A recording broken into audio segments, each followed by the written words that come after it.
Okay, what's going on, guys?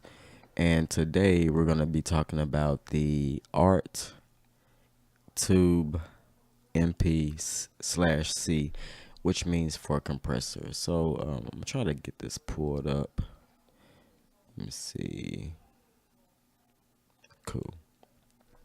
So basically, like it says, it's the Tube MP is a preamp compressor, and basically it's a multi-purpose tool for voiceovers and recording in the studio, especially for low budget type people like myself. And let me try to get some features. Try to get some images. Okay, cool. Try to blow it up for y'all. So first off, this is a preamp. It is it's a great preamp. I'm talking on it right now. The first button right here, I got this set on plus dB. So I have this switch on. This is a gain switch. And right here is the 1/4 high Z input switch where you can hook up your guitars or your little line in microphones. And right here is a basically a filter for a low cut. You can basically it can be a low pass filter to filter all the highs. To filter all the lows, and it can make your mix sound good.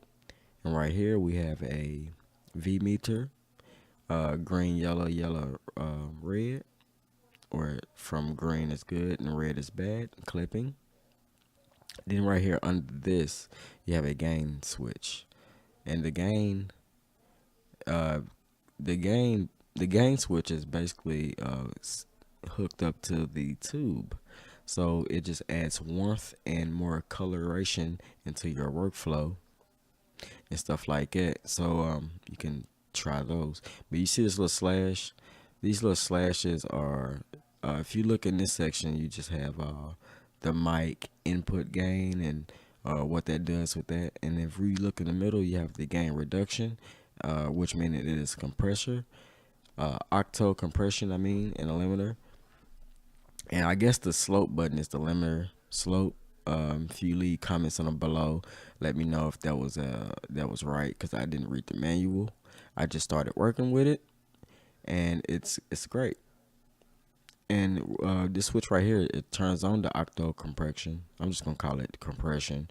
We're gonna cut on the compression, and a button right here, it basically sees your speed of your incoming signal. So it's basically like a attack for a compressor. And we have the output level, same. We have green, yellow, red. Green is for good, and red is for clipping.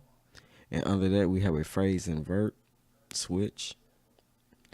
I phase invert just in case we have like dual microphones and we get both things phasing. So you have a button to disfalse that phase, which I'm gonna push it now so you can hear it. This is phase. Uh, you might hear a little difference, but I can, because I can hear it panning left and right. And I'm gonna go ahead and switch it off of that, but it kind of sounds good. So I would use that on another voiceover, but today I'm just gonna keep it original. Clicking over.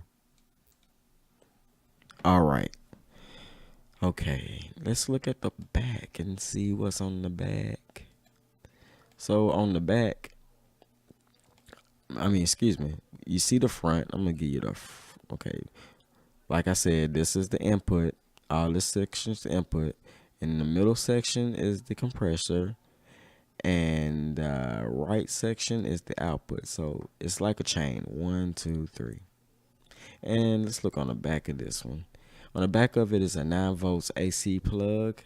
It is 5.5 times 2.1 millimeters of diameter. If you want to look that up if you don't have a power supply for one, you can look that up.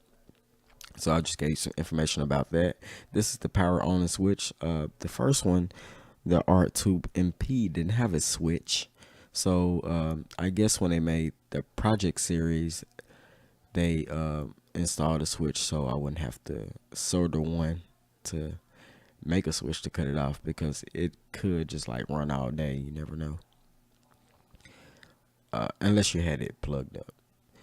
So you have an unbalanced output, 1/4 quarter inch. That's what they call it, quarter inch cable output, and the output line, it can be line level or instrument level. Right now, I have mine switched to line level, where all signals are going on line level and above. I have a transformer oscillated balance output, and basically this is an output that has very good shielding for electronical interference and stuff like that. When I first hooked it up, I had it close to my speaker, and something, either it was that or my cable, it gave an interference, so I didn't completely like that. But after working around it, I got around it, so everything's good. And for the last two sections, we have a balanced input, and this is for the mic, so you can hook your mic into here. And for your output, this goes out to the interface or out to the external fix buses you have or whatever you got. So and it has phantom power, of course. Has to have phantom power for all condenser mics to work. And right now I'm talking on the SM57. I'm not talking on the 58 because I have that in the other room. But this one gets right to the definition of the sound. So thank you for listening to my video.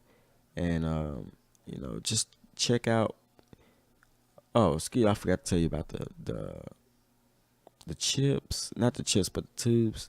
There are hand-selected 12AX7As, which you can get on eBay or your local Guitar Center, and not Guitar Center because I called them, they didn't have it. But you have to look online for a 12AX7. Just Google that, and they have brands like GE, Sylvania, Tunsil, Westinghouse. What's another one? JJ Tesla. I love Teslas. But if you change it right now, I'm talking with the pre-installed China tube right now. It sounds pretty good. I let it warm up for about 4 hours before I started really talking on it, because I think you have to let it warm up. You just can't keep cutting it on and cutting it off. So it's filtering a lot of stuff. I'm gonna cut on a low pass filter, so it's taking off some lows, so you can just hear a lot of mids and highs coming through the mix. I kind of like this voiceover technique, because I think I had a lot of bass in my voice the first time I recorded it, and it didn't sound right. Thank you for listening to this video, and hope y'all find this very interactive and interesting, because you're gonna be probably buying stuff like this if you're a beginner. So thanks to y'all out there, and subscribe and hit me up on Facebook. I do got Facebook, but I'm not a social media hog like a lot of people on here. So I'm just an average guy, so hit me up.